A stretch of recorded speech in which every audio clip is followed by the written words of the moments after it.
नमस्कार. आज 2 श्लोकांचा अभ्यास करणार आहोत. एक आठवडा सुट्टी झाली आहे, त्यामुळे थोडंसं रोज थोडे मनाचे श्लोक म्हटले तसं लक्षात येईल की एखादी गोष्ट महत्त्वाची समर्थ पुन्हा पुन्हा नव्यानं सांगत असतात. आजच्या श्लोकामध्ये पण आपल्या लक्षात येईल की मनाबद्दल बोलायचं आहे तर मन आपलं कसं आहे, तर मन आपलं कल्पना करणार आहे. कल्पनेतून आपण स्वतःला रमवतो. दिवा स्वप्न ज्याला म्हणतात तशी स्वप्न आपण मनाशी रंगवतो. त्या कल्पनांचा विचार समर्थांनी आज केला आहे. आणि जर का आपण रामाचीच म्हणजे भगवंताचीच कल्पना केली, खरं तर त्याच्याशिवाय दुसरी कल्पना व्हायला नको, पण मन चंचल आहे, त्यामुळे अनेक निरनिराळ्या कल्पना आपल्या मनामध्ये येत असतात. म्हणून समर्थ आपल्याला सांगणार आहेत की हा जो कल्पना करणं माणसाचा स्वभाव आहे, कल्पना स्वप्न किंवा जे काही हवं आहे त्याबद्दल विचार करणं किंवा जे व्हायला नको आहे त्याबद्दल विचार करणं, असं जे थोडं म्हटलं तर खोट्याकडे कल्पना करणं म्हणजे जे होऊ कठीण आहे होणं ते सुद्धा आपण विचार करतो. आणि त्यामुळे अगदी पूर्णपणानं सगळ्या गोष्टी तशाच्या तशा घडतीलच असं नाही, कारण माणसाचं मन काहीही कल्पना करू शकतं. पण जर का आपल्याला सत्याची वाटचाल जी कठीण आहे ती जर करायची असेल तर आपल्याला कल्पनांच्या पलीकडे जायला, उगाच कल्पना करीत बसतात की अर्थ नाही. एक तर असं आहे की नुसत्या कल्पनेने भगवंत पण आपल्याला सापडणार नाही आहे. कल्पना करत राहिलं तर की भगवंत सापडणार नाही आहे. त्यामुळे आपण जरी किती सत्यापेक्षा या कल्पनांवर सत्यावर जगत असलो तरीसुद्धा आपल्याला सत्याकडे परत यावंच लागतं. तो विचार आपल्याला आज करायचा आहे. आपल्याला सगळ्यांना माहिती की आपल्याला उद्याचा भरोसा नाही आहे. सगळी जी आपली मदार असते ती खरं म्हणजे उद्यावर असते. आपण किती गोष्टी उद्या, पुढल्या वर्षी, 10 वर्षांनी असं सगळं ठरवत असतो. काय आपल्याला त्याची खात्री असते, पण तरी आपण ते ठरवतो. म्हणजे कल्पना इतकी करत असतो मनाशी, कदाचित आपण भुकेशिवाय राहू, झोपेशिवाय राहू, पण कल्पना केल्याशिवाय, अशी स्वप्न बघितल्याशिवाय की आपण राहणार नाही. म्हणजे आता हा जो स्वप्न करण्याचा किंवा कल्पना करण्याचा मनाचा जो विचार आहे त्याचा आपल्याला विचार करायला हवा की का बाबा असं होतं. तर विचारवंत आपल्याला सांगतात की मनाच्या 5 वृत्ती आहेत, 5 क्रिया आहेत. सगळ्या क्रिया आपल्या आपल्या मनाच्या चालू असतात बरं का, सगळ्यांच्या. काही क्रिया ज्या असतात त्या अगदी सम्यक योग्य अशा प्रकारचं, प्रमाण ज्याला म्हणतो, योग्य असं म्हणतो, त्याच्या प्रकारच्या ज्ञानाचा विचार करणारे असतात. म्हणजे अगदी सामान्यपणे विचार केला तर मी एवढा अभ्यास केला, एवढे मला मार्क मिळतील, उगाच कल्पना करीत बसण्यात अर्थ नाही. अभ्यास झाला नाही तर मला एवढे मार्क मिळणार नाहीत, अभ्यास मी केला त्यामुळे मला एवढे मार्क मिळतील, अशा प्रकारची जी कल्पना असते त्याला सम्यक ज्ञान, सम्यक कल्पना, सम्यक विचार, प्रमाण विचार असं म्हणायला हरकत नाही. असं काही वेळा काही ठिकाणी आपण करतो. दुसरं जे असतं ते विकृत, त्याच्या उलट बरोबर मिथ्या, उगाच आपलं काहीतरी हातात नाही आणा आणि हवालदार म्हणा असं जे काही असतं तशा प्रकारच्या काहीतरी कल्पना मनात करणं की काही जवळ नाही आहे आणि हिमले मात्र रचायचे वाटेल तेवढे, तर हे मिथ्या कल्पना आहेत, खोट्या कल्पना आहेत. तिसरं जे आहे ती आपली जी कल्पना शक्ती आहे, त्या कल्पना शक्ती ती मनाची शक्ती आहे, त्यामुळे तिला आवर घालणं मनाला शक्य आहे. मनानेच मनाला आवर घालणं अशा प्रकारची पण एक मनाची शक्ती. आपण 5 क्रिया पाहतो आहे, त्या क्रियेमध्ये ती पण एक आहे. आणि दुसऱ्या 2 क्रिया आपण रोज करतो, एक म्हणजे निद्रा आणि दुसरं म्हणजे स्मृती, आपल्याला आठवतं. ह्याही आपल्या मनाच्याच क्रिया आहेत, मनाच्याच वृत्ती आहेत. या 5 गोष्टींचा विचार आपल्याला कल्पनेच्या संदर्भात करायचा आहे. कारण असं आहे की त्या कल्पनेची ताकद अफाट आहे. कल्पना शक्तीचा जर योग्य वापर झाला तर ठीक आहे. जसं आपण पाहतो ना की खूप काही कलाकार असतात, चित्रकार, शिल्पकार, कवी, लेखक, हे सगळेजण आपल्या कल्पनेचा योग्य वापर करून काही निर्मिती करतात. त्यामुळे तसं योग्य कल्पनाशक्तीचा वापर केला तर चांगलंच आहे. पण त्या मनाचा, कल्पनेचा गैरवापर झाला म्हणजे जसं असतं ना की आपण अतिशय आवश्यक गोष्टी आहेत आपल्या, पाणी, पण पाण्याचा वापर आपण निष्काळजीपणानं जो आवश्यक आहे त्याच्यापेक्षा कसाही करतो, म्हणजे वाया घालवतो. किंवा आपण घराघरामधून आपले संवाद असतात, अरे ज्या खोलीत बसत ते पंखे दिवे बंद करा. तर हे जे काही असतं म्हणजे पाणी वाया घालवणं, वीज वाया घालवणं, तसं आपण मनाची शक्ती वाया घालवतो. अशा कल्पना करतो ना, त्या कल्पना करताना मनाची जी शक्ती आहे ती शक्ती आपली वाया जाते. कुठेतरी दुसरीकडे चांगल्या ठिकाणी मन लावलं तर ती शक्ती आपली उपयोगाला येते. म्हणजे आता मोठमोठ्या लेखकांचा विचार केला, कवींचा विचार केला तर आपल्याला कळेल की त्यांना जे जमतं ते सामान्यांना जमत नाही. कालिदासांनी मेघदूत लिहिलं किंवा लोकमान्य टिळकांनी तुरुंगामध्ये गीतारहस्य लिहिला. अशा प्रकारचा विचार केला तर असं वाटतं की अरे खरंच हे लेखन किंवा अशा प्रकारचं कुठल्याही कलासुद्धा, नृत्यकला, संगीतकला, शिल्पकला, चित्रकला, ह्या सगळ्याची जी निर्मिती हे कलाकार मंडळी करू शकतात. या सगळ्यांची म्हटलं तर जन्मदात्री कल्पनाशक्ती आहे. त्यांच्या कल्पनेतलं ते आविष्कार केलं जातं त्या कलेच्या माध्यमातून. त्यामुळे कल्पनाशक्तीला जर योग्य दिशा मिळाली तर आपल्याला हे चांगलं सगळं पाहायला मिळतं. मोठमोठे आपण कालिदास, भवभूती, व्यास किंवा अगदी मराठीतले हे सगळे कवी, लेखक यांचा विचार केला तर आपल्याला सहज लक्षात येतं की खरोखरच आज आपल्याला गदिमा आणि आपल्या याचा काव्याचं म्हणजे रामाच्या काव्याचं इतका असं आपल्या सगळ्यांवरती माहोल आहे की आजही आपल्याला वाटतं की ती जी जोडी आहे सुधीर फडके आणि गदिमा ह्यांचा हा आविष्कार आहे. त्यांच्या कल्पनाशक्तीने हे सगळं काव्य तयार झालेलं आहे. अशा पद्धतीने आपण या कल्पनेचा योग्य वापर करण्याची उदाहरणं घेऊ शकतो. पण याच कल्पनेनं हिटलर, मुसोलिनी, माओ, आतंकवादी अशी जी सगळी मंडळी आहे, दहशतवादी, या सगळ्या किंवा भ्रष्टाचार निर्माण करणारी मंडळी, यांच्याकडे पण अशा प्रकारची कल्पनाशक्ती पण नको त्या वाटेनं जाणारी. आत्ता आपण आधी उदाहरणं पाहिली ती सगळी योग्य दिशेनं कल्पनाशक्ती जाणणारी. पण याच कल्पनाशक्तीचा वापर जर अयोग्य ठिकाणी केला गेला तर हे असं होतं. तसं पाहिलं तर आईन्स्टाईननी जो ॲटॉम बॉम्बचा शोध लावला तो खरा त्याच्यासाठी चांगल्यासाठी वापरला, पण त्या ॲटॉम बॉम्बचा हॉवरनी आपल्या कल्पनेतून हिरोशिमा नागासाकी उद्ध्वस्त करण्यासाठी त्याचा उपयोग केला. त्यामुळे कुठल्या गोष्टीसाठी उपयोग करावा हे त्या माणसाच्या मनाची जी कल्पनाशक्ती आहे त्या कल्पनाशक्तीवर ठरतं. त्यामुळे योग्य कल्पनेचाच आपल्याला विचार करायचा आहे. आता त्या योग्य कल्पनेनं आपलं मन जे आहे ते सूक्ष्म बनतं. अमन ज्याला म्हणतो आपण, आता मनाचाच विचार करतोय, मनाचे श्लोक अभ्यासतोय, तर मग आपली ती अशी वाईट कल्पना आता संपून जाते आणि चांगल्या सत्याची योग्य अशी जी कल्पना आहे त्यालाच साधक सामोरा जातो आणि मग त्याच्यातून स्वतःला आणि सगळ्यांना आनंदाचा, समाधानाचा अनुभव येतो. एक कुवे नावाचा पाश्चिमात्य वैज्ञानिक कल्पनेच्या जोरावर रुग्णांना बरं करायचा असा उल्लेख वाचायला मिळतो. तो काय करायचा तर रुग्णाला आपण स्वतः चांगलेच आहोत, तंदुरुस्तच आहोत, आपल्याला काहीच झालं नाही आहे अशी स्वतःच्या मनाशी कल्पना करायला सांगतात. खरं आहे. आणि आपण सुद्धा जर विचार केला ना तर आपल्याजवळ इतकी एक्सेस पॉवर असते की आपण जर स्वतःला म्हटलं की आज मला हे करायचं आहे, मला काही होणार नाही आहे, तर खरंच आपल्याला देह साथ देतो. तर त्यांनी अनेक रुग्णांना या एका मुद्द्यावर मनाची तयारी करू की मला काहीही झालेलं नाही आहे आणि अशा रुग्णांना त्यांनी बरं केलेलं आहे. असं म्हणजे त्या रुग्णांनाच असं वाटतं की आपण लवकर बरे होणारच आहोत आणि खरोखरच त्या कल्पनेनं त्यांना ती ताकद मिळते आणि रुग्ण बरे होतात असं तो वैज्ञानिक सांगतो. मग आता आपला जो श्लोक आहे, मना कल्पना कल्पिता कल्पकोटी, आता कल्पनेनं जर आपण आत्मारामाला जाणायचं म्हटलं तर किती छान होईल. पण काय होतं, कल्पनेने त्याला जाणणं फार कठीण असतं. म्हणजे अनंत जन्म आपण ज्या काही कल्पना करत राहिलो त्या कल्पनेत रमल्यामुळे तो बिचारा आत्माराम आपल्याला भेटतच नाही आहे. कबीरदास म्हणतात ना, प्रेम की गली अति साकडी, अगदी अरुंद जागा आहे, त्यामुळे एका वेळेला दोन नाही जमत. तुम्हाला भगवंत हवा असला तर बाकीच्या कल्पना दूर करा, बाकीच्या कल्पना करत बसला तर भगवंताची कल्पना तुम्हाला कळणार नाही. किंवा समर्थपण मनी कामना राम नाही जयाला, तुमच्या मनामध्ये कुठल्या कामना असतील तर राम नाही मिळणार. जर का त्या कामना दूर केल्यात तर तो राम तुम्हाला सापडेल.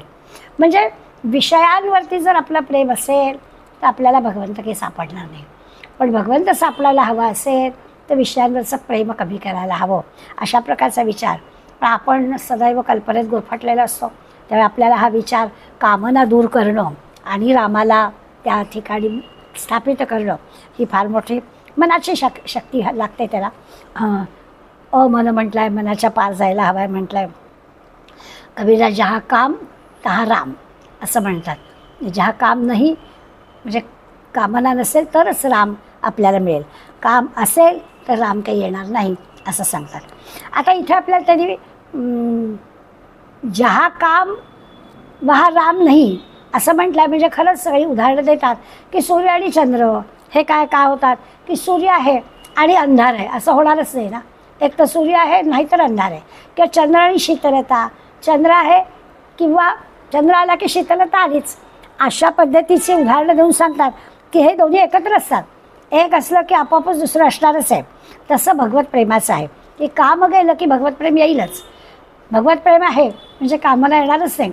अशा प्रकारचा विचार पण त्यांनी आपल्याला एक आधार म्हणून दिला आहे की एवढं काही घाबरण्यासारखं नाही आहे. या कल्पनेच्या पलीकडे जायचा एक मोठा पुरावा आपल्याजवळ आहे. असं केलं तर जमेल, आम्हाला नको मन करायचं. अगदी म्हणजे मन नाही असं जर झालं तर आपल्याला तो आत्मबोधाचा, आत्मज्ञानाचा, ईश्वराचा अनुभव येईल.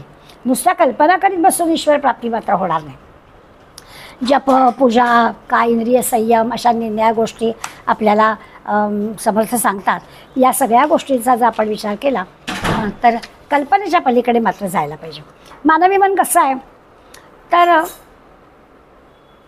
कल्पना संशय निर्माण करते.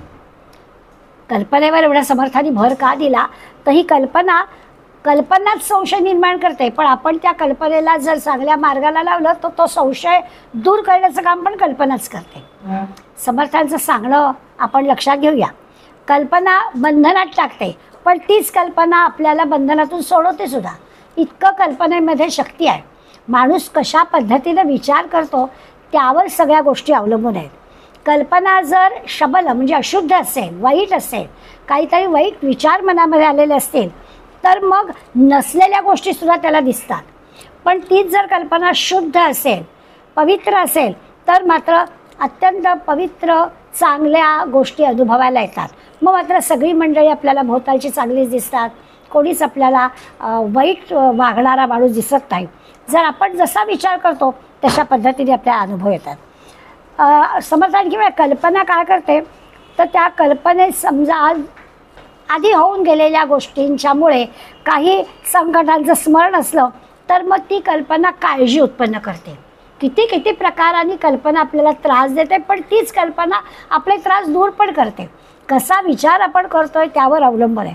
तर होतं असं की होऊन गेलेल्या गोष्टी ज्या आपल्याला संकटात टाकलेल्या आहेत त्यांचं नुसतं स्मरण झालं तर पुन्हा आपण कष्टी होतो, दुःखी होतो, आणखीन काळजीत पडतो.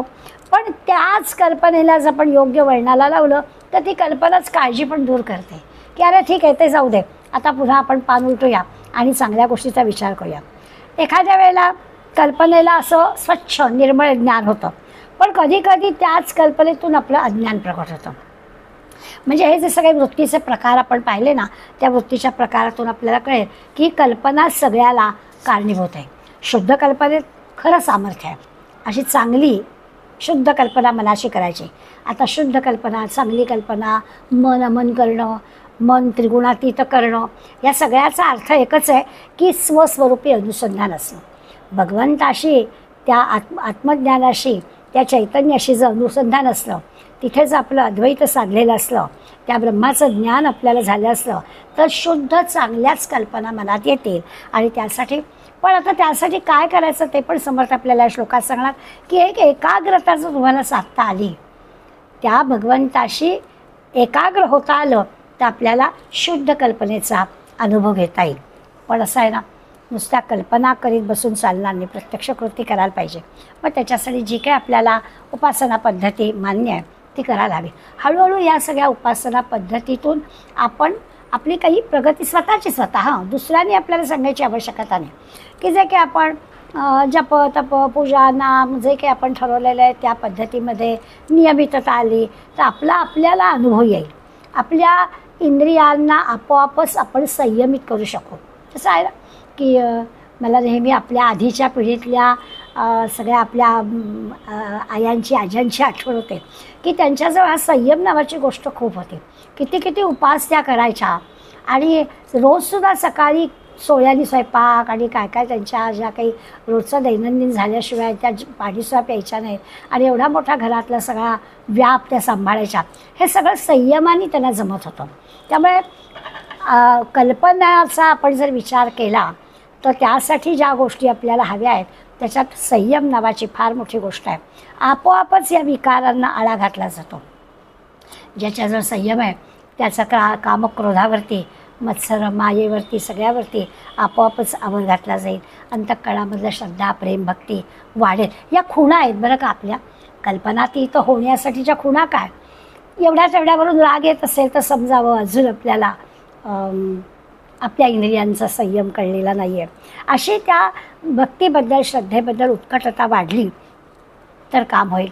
या सगळ्यासाठी खूप मोठं धैर्य आपल्याला लागतं. पुन्हा पुन्हा मागं यायला लागतं. पुन्हा पुन्हा आपली चूक आपल्याला कळते. त्याच्यासाठी खूप मोठी ज्याला सहनशक्ती, तितिक्षा म्हणतात, तशी तितिक्षा आपल्याजवळ असली पाहिजे. निष्ठा हवी, सातत्य हवं. या सगळ्यांनी सहज जमेल. मना कल्पना कल्पिता कल्पकोटी आणि नव्हे रे नव्हे सर्वथा राम भेटी. अशा कल्पना करून मी असं करेन, मी तसं करेन, मी अमुक करेन, मी तमुक करेन, नुसतं बोलून नाही भागत. करायचं असेल तर त्याच्यासाठी या सगळ्या गोष्टींचा विचार करावा लागतो. नाहीतर मग काय होतं, नुसता वेळ वाया जातो. आणि मग खरं म्हणजे समर्थ आपल्याला केल्याने होत आहे रे, आधी केल्याची पाहिजे. प्रयत्नावर समर्थांचा भर आहे. प्रयत्न केला तर परमेश्वरसुद्धा प्राप्त होतं. प्रयत्नांती परमेश्वर असं समर्थ म्हणतात. त्यामुळे त्या अंतःकरणाला चांगलं काहीतरी सतत दिलं पाहिजे. प्रगतीची जी काही आपली कालच्याबरोबर आजच्यावर उद्याची अशी थोडी थोडी प्रगती आपल्याला दिसली पाहिजे. म्हणजे मग आपण, नाही तर काय होईल, जन्माला आलो गेलो असं चालणार नाही. खऱ्या अर्थानं आपला उद्धार व्हायला हवा असला तर त्या कल्पनेला आपल्याला चांगल्या योग्य मार्गावर आणलं पाहिजे. तरच आपलं कल्याण साधेल. कल्पनेचा त्याग करून आपल्याला, म्हणजे चांगल्या कल्पनेचा त्याग नाही करणार. मन आहे त्यामुळे कल्पना होणार, पण त्या चांगल्या कल्पना येतील. त्या कल्पना प्रत्यक्षात आपल्याला कृतीत आणता येतील आणि आपल्या आवाका बघून आपण त्या कल्पना करू शकू. असं परमार्थ साधण्यासाठी, ईश्वरी साक्षात्कारासाठी, मन प्रसन्न राहण्यासाठी, समाधान प्राप्तीसाठी आपल्याला हे सगळं करायला हवं. आता जे शास्त्र आहे त्या शास्त्रावरची निष्ठा सोडायची नाही आहे.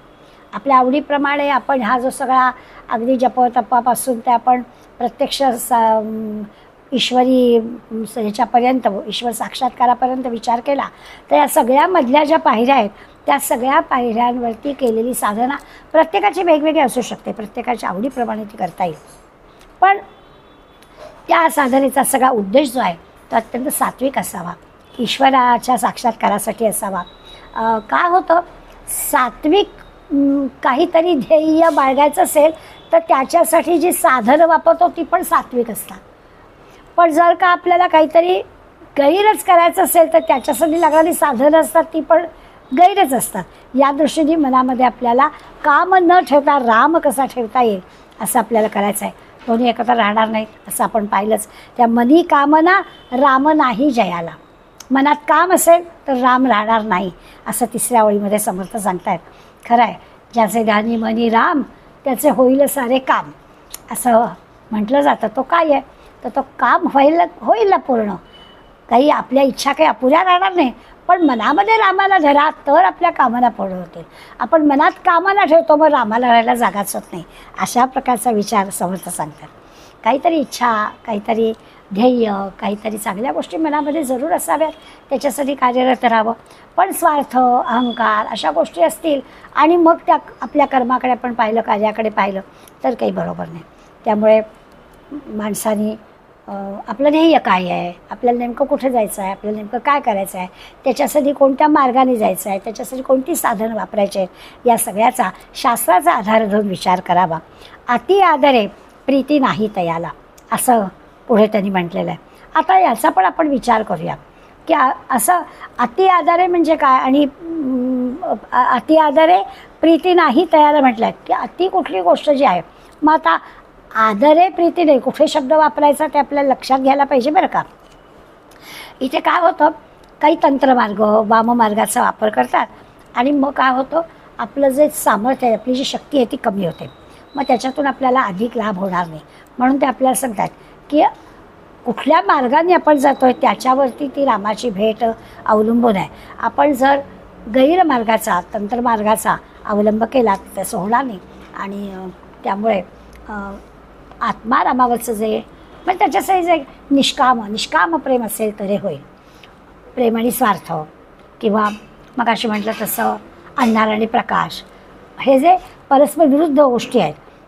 म्हणून मग काय करायचं तर प्रेमाने ईश्वराला वश करायचं. ईश्वराला सुद्धा शुद्ध प्रेम लागतं, या दृष्टीने विचार करायचा. आता असं जर नसेल तर अति आदरे प्रीती नाही त्याला म्हणजे काय, ज्याचं ईश्वरावर प्रेम आहे, ईश्वरातला म्हणजे ज्याच्या मनात ईश्वराविषयी अत्यंत आदरभाव आहे, त्याला स्वार्थासाठी ईश्वराला वेठीला धरणं मानवत नाही. अति आदरे प्रीती नाही तयाला, याचा अर्थ करताना लक्षात घ्यायचा आहे की आता भक्त आहे तो, ईश्वरावर त्याची निष्ठा आहे, ईश्वरावर त्याचं प्रेम आहे. आणि मग ईश्वराविषयी मनामध्ये जो काही आदरभाव आहे, तो आदरभाव किंवा त्या ईश्वराचं ते प्रेम स्वार्थासाठी नाही भगवंताला भेटीला धरायचं. म्हणजे देशासाठी, धर्मासाठी, समाजासाठी आपण ईश्वराकडे काही मागणं करायला हरकत नाही, पण स्वतःसाठी काही मागायला जायचं नाही, असं खऱ्या भक्ताचं म्हणणं असतं.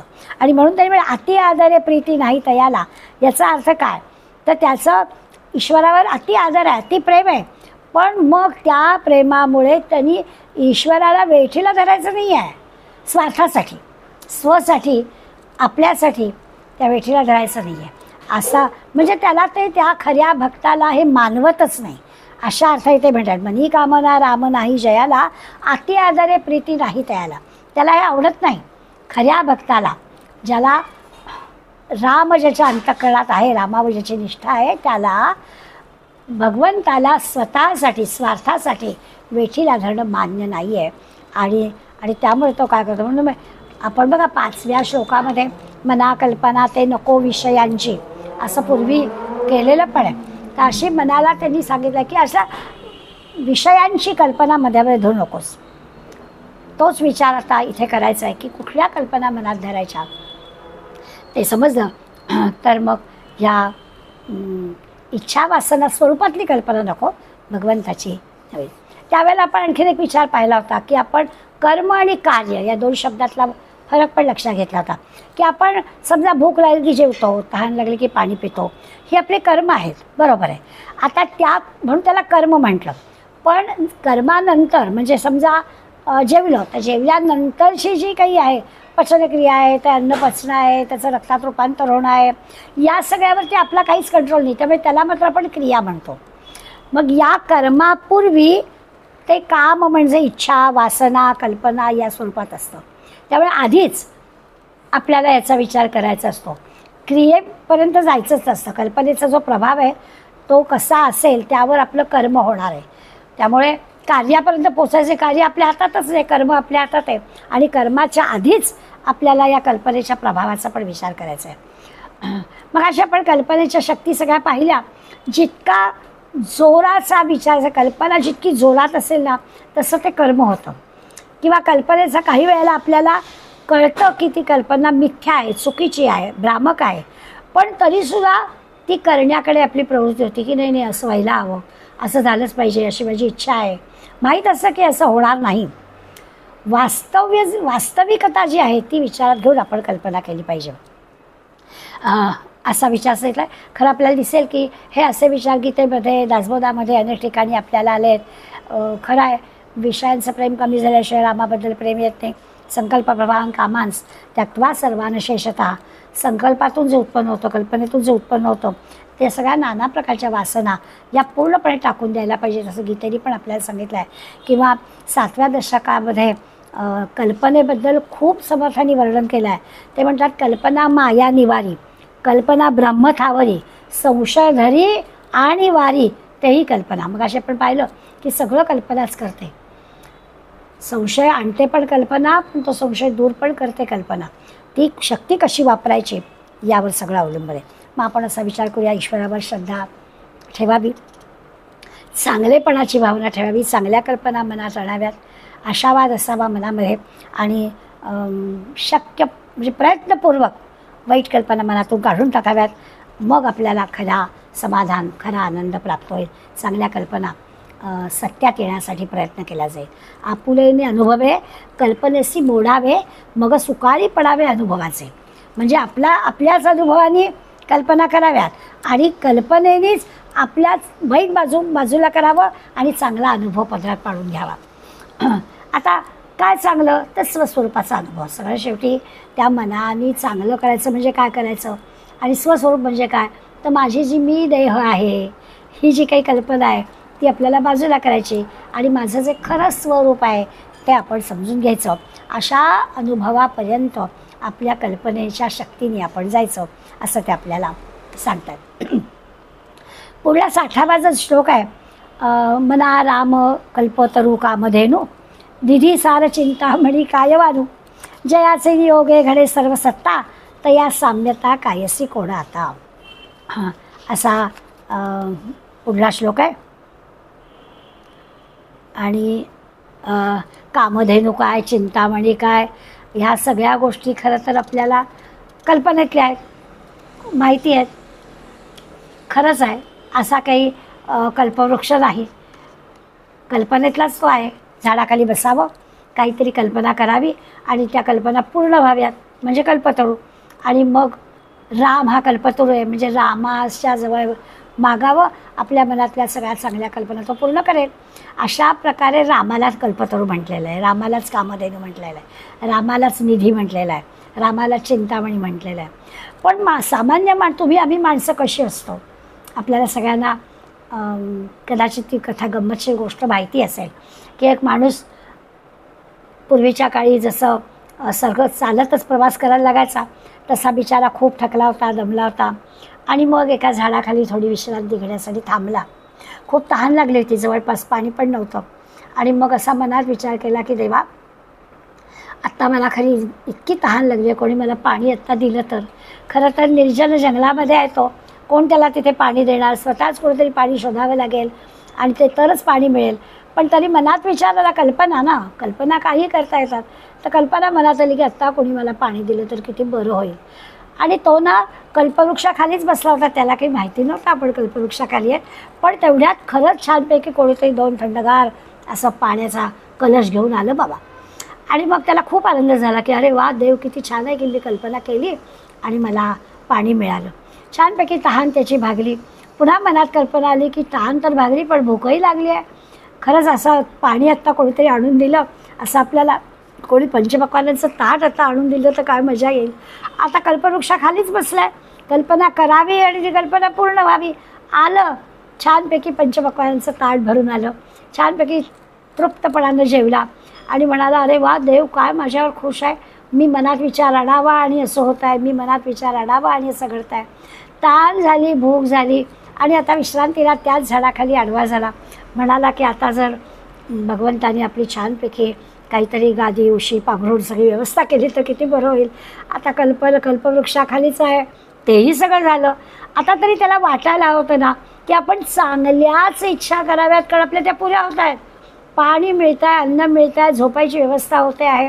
आणि आडवा झाला मात्र मनात विचार आला की अरे, हे एवढं मोठं झाड आहे, या झाडाखाली मी झोपलो आहे, हे झाड पडलं तर, आणि पडलं. असं जे की आहे म्हणजे माणूस कल्पना करताना चांगल्या कल्पना आणि वाईट कल्पना याचा विचार करता आपल्या लक्षात येईल केव्हा ते मन असं वाईट कल्पना करायला जाईल. जरी ही गोष्ट काल्पनिक असली तरी आपल्या लक्षात येईल की खरं तर 3 वेळा चांगलं घडलेलं असताना मनात चांगल्या कल्पना यायला काय हरकत होती. परंतु तसं सामान्यपणानं घडत नाही आणि अशी गडबड होते. मना रामकल्पतरू कामधेनू निधीसार चिंतामणी कायवानो जयाचे नियोगे घडे सर्व सत्ता तया साम्यता कायची कोण आता. त्याच्यासारखं आणखी दुसरं कोण आहे. या श्लोकामध्ये खरं तर कल्पतरू कामधेनू चिंतामणी या सगळ्या गोष्टी कल्पनेतल्या असूनसुद्धा त्याच्याबद्दल ते सगळं म्हणजे राम आहे. भगवान राम म्हणजे या सगळ्या गोष्टी आहेत. आत्मा रामालाच त्यांनी कल्पतरू कामधेनू चिंतामणी अगदी कुबेराचा निधी भांडार, सगळी कुबेराची संपत्ती त्याच्याजवळ आहे. सगळ्या उपमा फिक्या पडतील असं हे आत्मारामाचं वर्णन केलेलं आहे. किती तुम्ही कल्पना करा राम भेट व्हायला हवी ना. कोट्यावधी मना राम कल्पतरू कामधेनू निधी सार चिंतामणी काय वानू. त्याच्या आधी त्यांनी आपल्याला आधीच्या श्लोकामध्ये म्हटलं आहे, मना कल्पना कल्पिता कल्पकोटी. त्या कल्पकोटीची आठवण इथे पण आपल्याला होते की खरंच आहे की कोटी कोटी कल्पना जरी केल्या ना, त्या नुसत्या कल्पनेने रामाची भेट होणार नाही आहे. खरा म्हणजे राम असा आहे, कल्पवृक्ष आहे, कामधेनू आहे.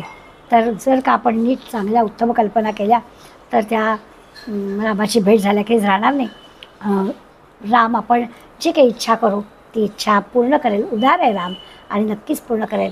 जी काही आपली म्हणजे चिंतामणी म्हटलं आहे, जे काही आपल्याला चिंता असेल ती तो क्षणार्धात दूर करेल.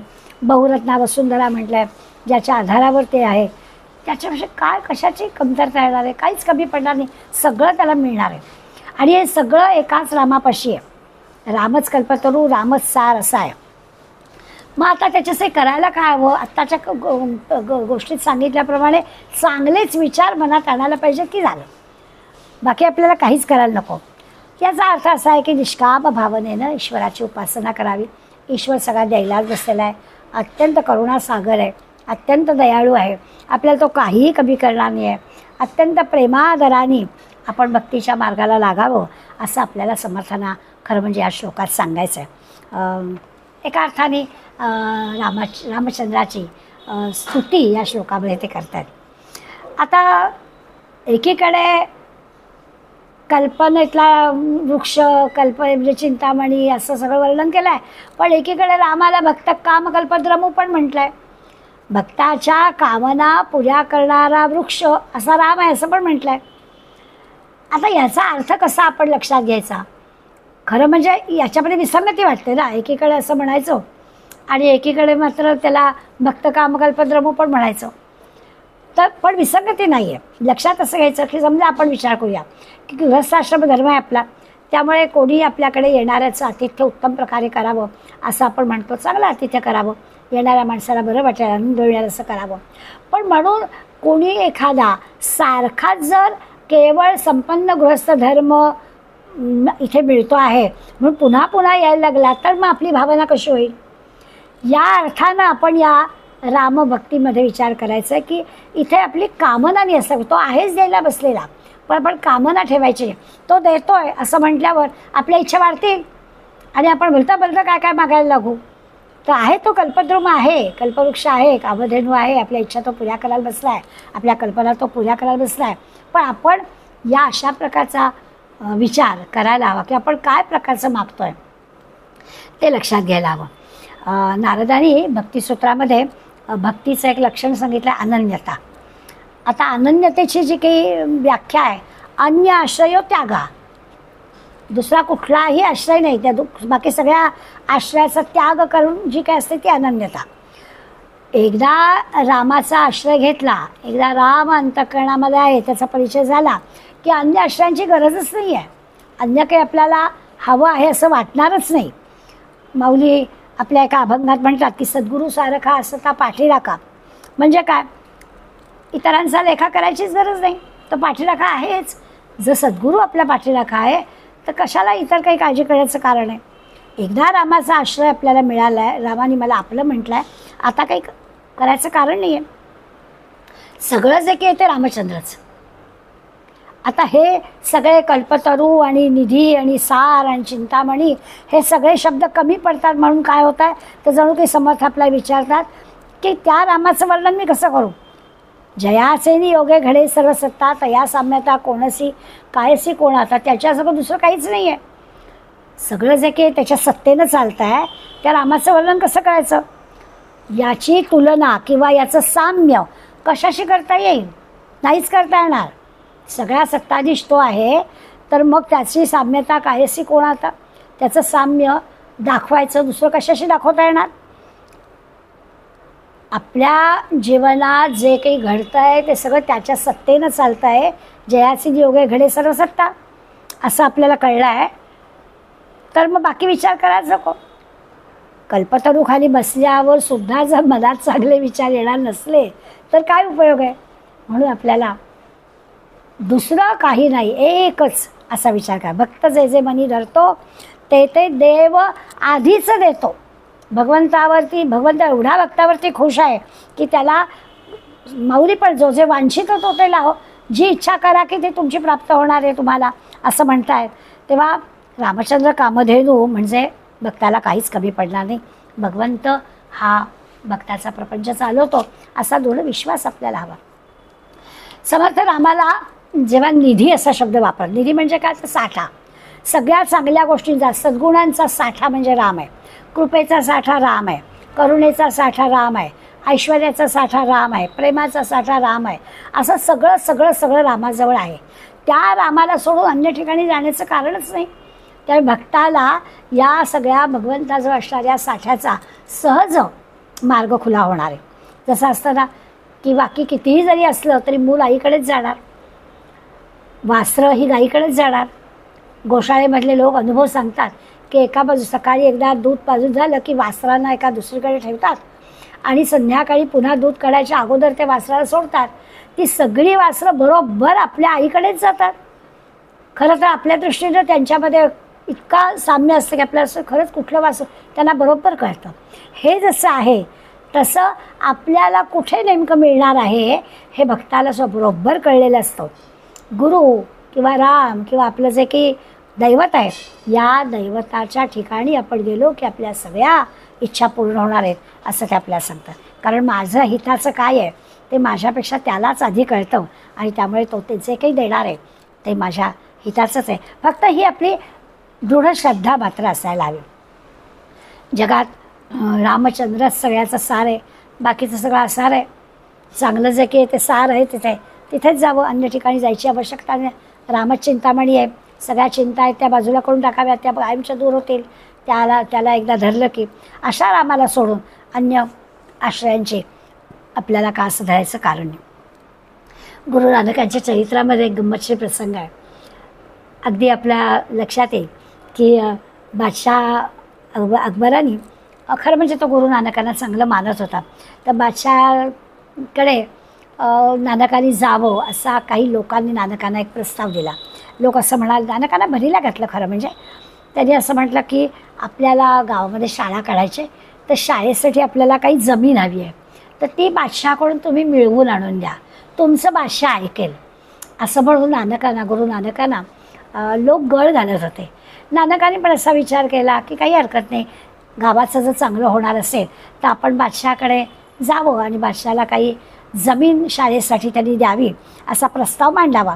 म्हणून नानक बादशाहच्या महालात गेले आणि बादशाह महालात नव्हता, प्रार्थना मंदिरात होता.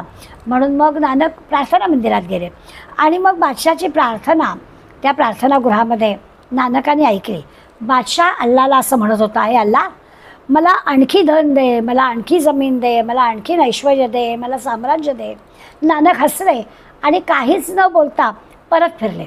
नानकांच्या हसण्याने राजाचं लक्ष गेलं, बादशाचं लक्ष गेलं आणि बादशाने नानकांना थांबवलं की तुम्ही न बोलता असेच का चाललात. तेव्हा नानकांनी त्याला सांगितलं की अरे मी आलो होतो एका कामासाठी, लोकांनी मला तुझ्याकडे जमीन मागण्यासाठी पाठवलं होतं आणि तू शाळेसाठी जमीन द्यावीस अशी मागणी करायला मी आलो होतो, पण तुझी प्रार्थना ऐकली आणि मी विचार असा केला की तू ज्यांच्याजवळ मागतो आहेस तर मला जे की हवं आहे ते तुझ्याकडे मागण्यापेक्षा त्याच्याचकडे मागतो, कारण तू तरी त्याच्याचकडे मागतो आहेस ना. असा विचार करून मी परत चाललो आहे.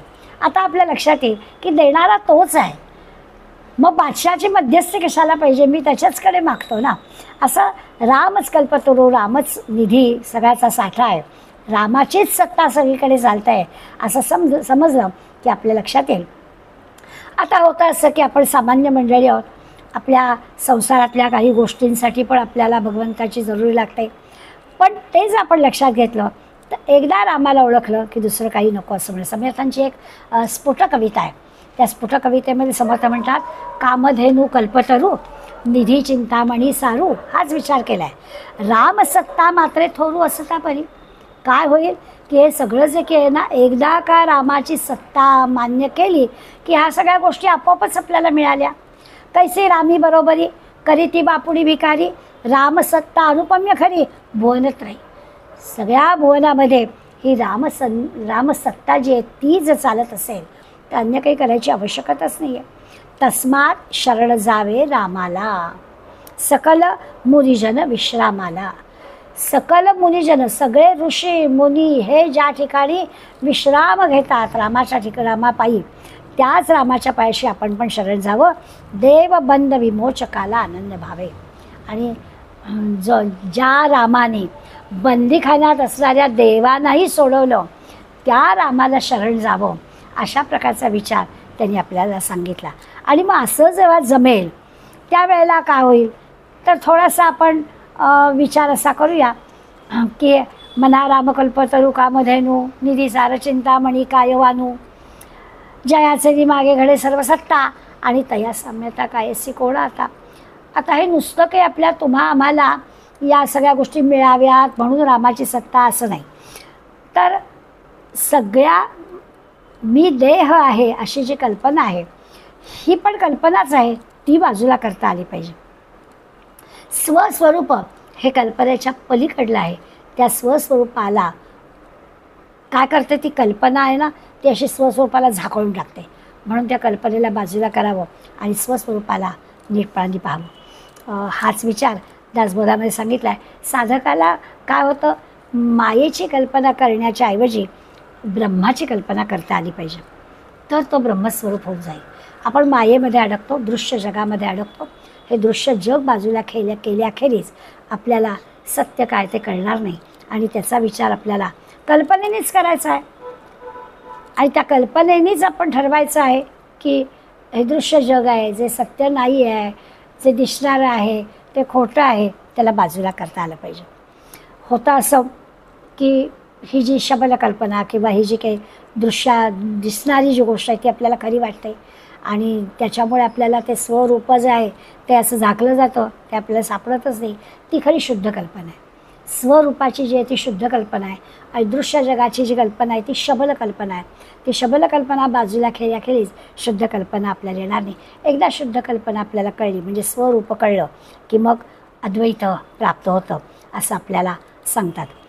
साधकाने स्वस्वरूपाशी तद्रूप व्हावं आणि मग असं तद्रूप झालं की मग आपण जी कल्पना करतो किंवा कल्पना आपल्या येतात त्या सगळ्या विसर्जित होतात. मग कल्पनाच येत नाहीत.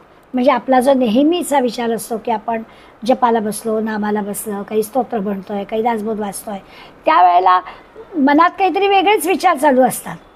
ही जी काही आपली अडचण आहे किंवा ही जी काही आपली रोजची आपला अनुभव आहे तो जर आपल्याला अनुभव दूर करायचा असेल तर आपल्याला काय केलं पाहिजे की प्रत्येक अशी मनात येणारी कल्पना आपण दूर काढली पाहिजे आणि तिथे आपलं अनुसंधान लावलं पाहिजे. ते झालं की तरच या सगळ्या कल्पना येणं बंद होईल. आल्या तरी त्या आपोआपच विसर्जित पण करता येतील. थोडा त्याच्यासाठी निश्चय, दृढ निश्चय पाहिजे. लगेच आपल्या लक्षात येईल. आपण दृश्याच्या चिंतनात चटकन अडकतो. गमतीनं नेहमी आपल्याकडे चर्चा होते की आपण ह्या सगळ्या दृश्य जगात अडकायचं नाही असं म्हणतो आणि मग तासभर चांगला मनाच्या शोकांचा, गीतेचा, दासबोधाचा काहीतरी अभ्यास चाललेला असतो आणि त्या अभ्यासामध्ये रमण्याचा आपला प्रयत्न पण असतो. पण ते सगळं होत आहे कधी आणि भोवतालच्या गोष्टींमध्ये आपण रमतोय कधी. मग काही आपल्याला गोष्टीला काहीतरी असं वाटतं की यार अमकीची साडीच चांगली आहे किंवा अमकीच्या गळ्यातलं किती चांगलं आहे. ह्या सगळ्या ज्या बाह्य गोष्टीमध्ये आपलं लक्ष जातं आणि त्याच्यात जे आपण रमतो पटकन आपल्याला दृश्य जगामध्ये रमायला होतं. त्या दृश्य जगातलं हे रमणं आपल्याला बाजूला काढता आलं तर मग आपण त्या स्वस्वरूपाशी एकाग्र होतो. पण ते त्या स्वस्वरूपाशी एकाग्र होणं खूप कठीण जातं. पुन्हा उगाच 205 श्लोक लागले का, नाही तर एका श्लोकात सांगून टाकलं असतं. पण हे आपल्याला पुन्हा सांगावं लागतं आहे. याचं कारणच असं आहे की दृश्याच्या चिंतनाला वेळ लागत नाही. दृश्याचं चिंतन सहजच आपलं होतं. पण इकडे मात्र आपल्याला वेळ लागतो. लगेच आपल्या कल्पना सुरू होतात. प्रपंच कल्पनाशक्तीचा जर चांगला उपयोग केला तर त्याला आपण परमार्थ म्हणूया. पण जर का कल्पनाशक्तीचा आपण काहीतरी गैरउपयोग केला तर आपण या दृश्य जगात अडकणं म्हणूया. प्रपंच आणि परमार्थ काही विरुद्ध शब्द आहेत अशातला भाग नाही. प्रपंचात सुद्धा चांगल्या कल्पनेचाच उपयोग करायला हवा. आपण किती वेळा साधं वड्या करतोय, लाडू करतोय तरी आपण काय म्हणतो तर गणपतीला गजानना चांगले होऊ देत रे, ही जी काही कल्पना आहे आपली म्हटलं तर करतो आपण, पण एक मनात कल्पना, मनातला विचार आपण चांगला ठेवला की आपल्याला ते फळ पण चांगलं मिळतं, असा एक आपला दृढ भाव आहे आणि म्हणून तो आपण करतो. त्यामुळे परमार्थात काय किंवा प्रपंचात काय, दृश्य जगात काय किंवा या स्वस्वरूपाच्या अनुसंधानात काय, सगळीकडे कल्पनेचा जे विचार आहे तर तो चांगलाच आपला करता आला पाहिजे. दोन्ही श्लोक आजचे जे आहेत ते दोन्ही श्लोक या कल्पनेच्या संदर्भातच आहेत. आधीच्या 59व्या श्लोकात आपण कल्पनेबद्दल म्हटलं आणि एकाच ठिकाणी राम आणि काम ही राहू शकत नाही असा विचार केला. पण दुसऱ्या श्लोकात सुद्धा मना राम कल्पतरू कामधेनू म्हणताना त्याच्यातसुद्धा हे कल्पतरू कामधेनू चिंतामणी हे सगळे कल्पनेतलेच प्रकार आहेत, ते काही खरे नाही आहेत. म्हणून याही श्लोकामध्ये आपल्याला कल्पनेचाच विचार करायचा आहे. दोन्ही श्लोकांमधून आपल्या लक्षात येईल की या चांगल्याच कल्पना आपल्या मनात येण्यासाठी काय करावं ते समर्थ सांगतात. त्याला एकच उपाय आहे की रामाचं अनुसंधान राहिलं, अंतःकरणामध्ये रामाचंच स्मरण सारखं राहिलं तर तो सगळं करणारा आहे. या भरोशावर आपण सगळ्या कल्पना दूर करू शकतो. मग आपल्या मनामध्ये गैरकल्पना, वाईट कल्पना, शबल कल्पना येणार नाहीत, असा या 2 श्लोकांचा भाव आहे. खरं तर पुढल्या श्लोकामध्ये सुद्धा आपल्याला याच श्लोकाचा आधार घेऊन पुढे म्हटलेलं आहे की काही वेळा कल्पवृक्षातळी उभा आपण तरी देखील दुःख वाहतो आहे. आज जी मगाशी आपण कथेचा प्रसंग पाहिला की इतकं छान तहान भूक सगळी भगवंत पुरवतो आहे, इथे आजूबाजूला काहीही व्यवस्था नाही आहे, तरी देखील आपल्या मनात कल्पना आली आणि ते पूर्ण झालं, तेव्हा तरी वाटायला हवं होतं ना की अरे खरंच भगवंत हे सगळं निर्माण करतोय, तर हे आपल्याला त्या भगवंताचं स्मरण व्हायला हवं. परंतु होतं असंच की त्या कल्पवृक्षाखाली बसलेला सुद्धा दुःखच करीत राहतो. सगळं छान चाललेलं आहे तरीसुद्धा एखादा माणूस रडत राहूच असतो. बघावं तेव्हा त्याचा चेहरा असाच असतो. त्याला काय करावं? कधीतरी आपल्या बाकी सगळ्या गोष्टी बाजूला करून आपण खऱ्या अर्थानं मनाने ठरवलं पाहिजे आणि त्याप्रमाणे सगळ्या गोष्टी बाजूला करता आपल्याला आल्या पाहिजेत, असा खरा त्याचा विचार पुढल्या श्लोकामध्ये. आणखीन या कल्पनेसंबंधी समर्थ काय म्हणतात ते आपण पाहूया. आज इथेच थांबूया. धन्यवाद.